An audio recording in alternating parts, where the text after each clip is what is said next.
welcome to our second episode of our Pride Month campaign, which is all about taking pride and also standing up for LGBTQ rights, which I think is incredibly important. And as you've garnered from our campaign, this is something that we've been talking about a hell of a lot. It's not just about the fun and the giggles. There are rights still being fought for, equality still being fought for, and we need to be considering those pieces as well as enjoying and celebrating their community as well. So I've had two really, really exciting guests so far, and I'm really looking forward to conversation with our next guest, who I will introduce in a minute. I've just spent the past half an hour laughing, so I'm really sorry for spending a lot of time laughing today, but it's going to be a fun and interesting conversation. So in case you don't remember me, my name is Gabby. My pronouns are she, her. I'm wearing a silky kind of cream top, which really shouldn't be wearing this weather because we know like sweat on silk. But anyway, I'm wearing it. I've got my plant chaz in the background and my kind of neutral background. Got my usual red lipstick on, brown skin, and also long dark hair. But enough of me, let's introduce our guest. Chris, will you please introduce yourself and tell the audience all the wonderful things about you? We haven't got enough time for that, Gabby. I was about to say that, yeah. Can we limit it to about 1 minute? Gabby, thanks for having me on. My name is Chris. My pronouns are, Chris King. My pronouns are they or she, and I am the CEO and founder of Lightning Travel Recruitment. I identify as trans non-binary. I am an ADHD advocate and a business leader within the recruitment, travel, and hospitality spaces. In terms of my appearance on the screen right now, we've got a very neutral background. I'm wearing a kind of cowboy and western brown blazer. I've got a low-cut white vest top on, a gold necklace, hair up in a quiff, very pale white skin, even in this sunshine, and a bit of a ginger beard going on. So that is me. Thank you so much. But you also didn't mention that you are a top 10. Yes, come on, share, please. Sorry, I'm one of, there we go, very humble as well, very humble. I'm one of LinkedIn's top 10 LGBTQIA Two-Spirit plus creators, actually for 2 years in a row now, which is really, really humbling because I'm not a content creator by trade. So to be amongst some really inspiring people on there is pretty awesome.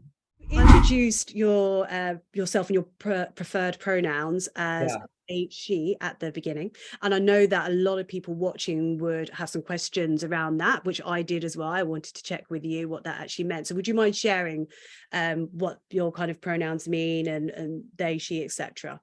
Of course, and thank you for asking. And again, for anyone asking, that is how simple watching, listening, viewing. That is how simple it is to ask a trans person their pronouns.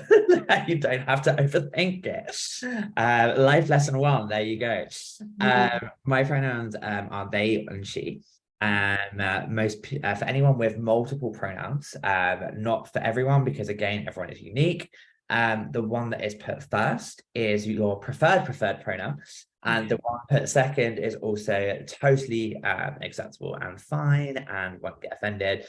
I will only get offended if you use a pronoun that isn't they or she. But if you do and you get it wrong, just apologize and move on. Don't make it about yourself. It's not about you. It's about respecting the person who knows their gender identity way better than you ever will, and just giving them that grace. Yes, and thank you so much for this is what I share all the time. Apologize, learn from it, move on. Because one of the biggest sessions actually that I get asked to do is around language and terminology, which I find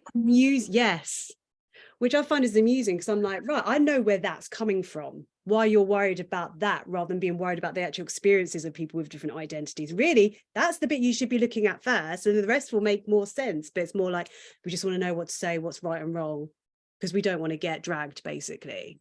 And also because no offense to my clients, but really that is the case. No, but Gabby, it's so interesting because like language is at the stem of so many isms, and it's often what's used against communities, like, and the microaggressions that people are able to give via language is effed up at best.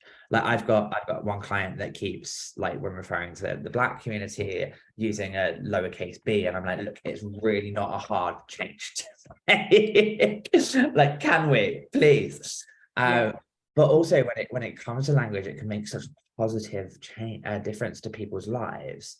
And it is how we identify it. It's how to make safe spaces. It's to be inclusive to communities. And it's not about like being scared of getting it wrong, because listen, I get it wrong, I know you'll get it wrong on a day, like on a basis, like, just because we work in this space doesn't mean we don't make mistakes with it. On that, actually, so what can kind of like cisgender people do around kind of helping to drive the use and the widespread use and the comfortability around using pronouns?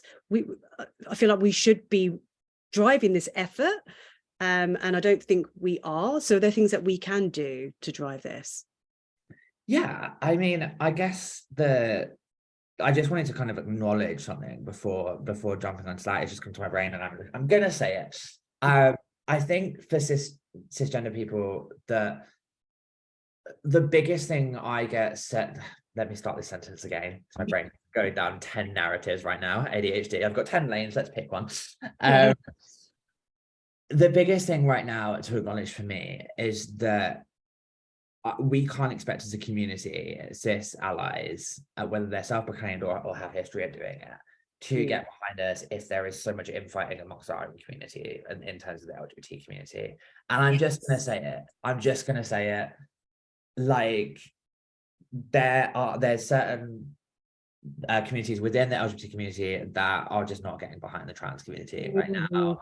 They've got their rights. They're super happy. And they're like, listen, I just like shagging men. Yeah. Leave me out of it. Or do you know what? I've got my wife, and leave me out of it. I'm done. I don't need that anymore. And I guess, like, that's frustrating. Seeing that is a lot. Pretty disgusting in our own community. It's pretty disgusting. I'm not going to give them any airtime at this certain groups in our community that are quite vocal. We can't expect allies to get in front of us if our own community isn't doing that. So I guess that's one thing to acknowledge, because it is happening and it's not talked about as much. There's an amazing news feed called Queer AF. I don't know if you know Jamie, where they're a disability activist, LGBT activist. They're amazing, really inspiring person. And they did a news article on this recently, and it was so nuanced and beautiful, and I'd not seen it done before. So that really just inspired me to talk about that then. Yes. We'll make sure to share a link to sure. It's free. It can go to your inbox. It's news written by queer people that is not in the media that needs to be talked about. Basically, it's really cool. Anyone watching this conversation, and if this resonates with you, if you've been sat there for a while, like even having anxiety or feeling like you couldn't speak up because you didn't want to speak up, like this is your time to go, oh my gosh, Gabby and Chris, that conversation, I'm hearing myself, or I'm seeing traits that I maybe don't like.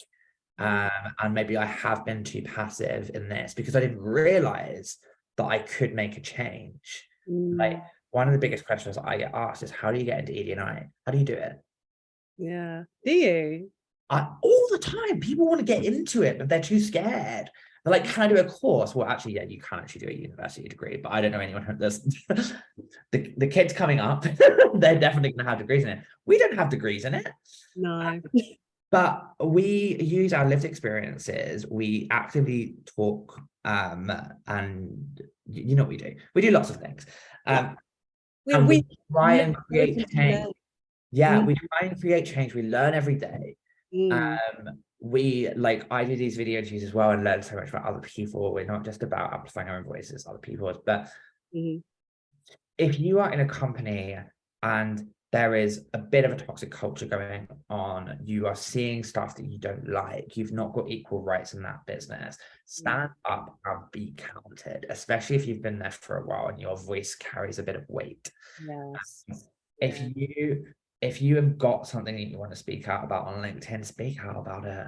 Speak out about it, because let me tell you, there'll be 10 other people that will think the same thing, and you'll start building that community there. Your voice can inform change. Exactly. And Exactly. and, And and I'm not this, going to say that's so empowering. I'm thinking of a new word. no, ChatGPT. do You have it. like a cool word for empowering, please. But your voice can inform change. And listen, like when I started this journey, I got called every name under the sun, like by people that didn't want to hear it. And they would rather sometimes drag you down and throw mud at you to get rid of you than actually look at introspectively at themselves, at the wider problem, and realize that something actually is going on. It's not an easy journey, but I know there are people out there that want to fight for people's rights, for a better workplace environment, a more accessible workplace, a more inclusive workplace, a better industry for everyone. And I guarantee there's times that people are sat at their desk going, this is not okay. But you know what? I'm going to go to work. I'm going to leave work. I'm going to get my paycheck. I'm going to watch my Netflix. I'm going to have a lovely time. If you listening to me right now is going, I really actually want to do something, come and do something. There's so many amazing groups that can support you in doing that, like Gabby being one of them, but we can definitely put some more resources in terms of people that are coming in and doing it. And if you're not there to do it yourself just yet, bring in external support, pitch people, pay speakers at your events, get intersectional diverse speakers in, because you will learn. If you're learning right now, you're learning through storytelling. Yeah, that is how you will continue to learn, continue to grow, continue to make change.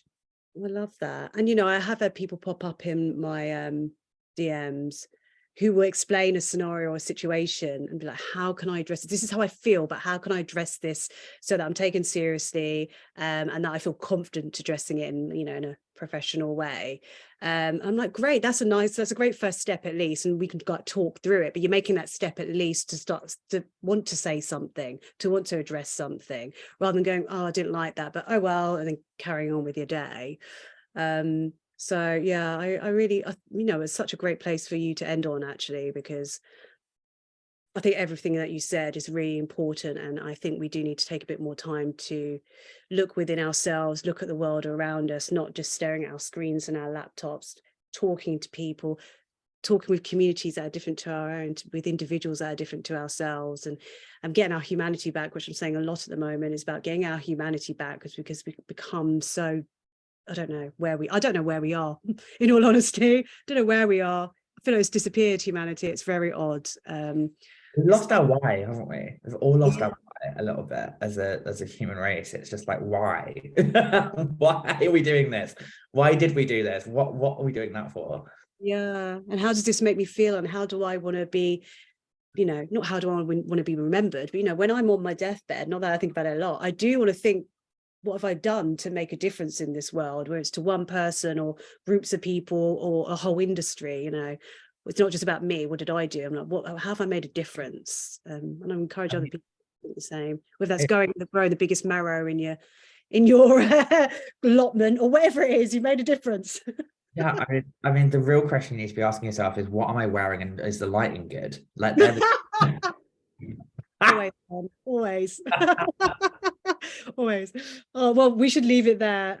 But I've so loved talking to you today. It's been a lot of fun. And I love the way guests bring different things out of me and how I can bounce off of them. So I've found that with you today, Chris. Thank you so much for your time and your energy and your insights. Loved it. Thank you.